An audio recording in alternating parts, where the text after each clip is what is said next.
بسم الله الرحمن الرحيم. لا أقسم بهذا البلد وأنت حل بهذا البلد ووالد وما ولد لقد خلقنا الإنسان في كبد أيحسب أن لن يقدر عليه أحد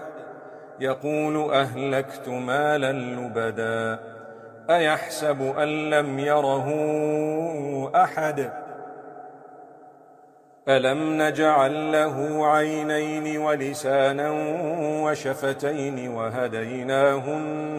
النجدين فلاقتحم العقبة وما أدراك ما العقبة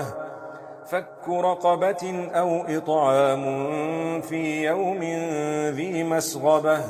يتيما ذا مقربة أو مسكينا ذا متربة ثم كان من الذين آمنوا وتواصوا بالصبر وتواصوا بالمرحمة أولئك أصحاب الميمنة والذين كفروا بآياتنا هم أصحاب المشأمة عليهم نار مؤصدة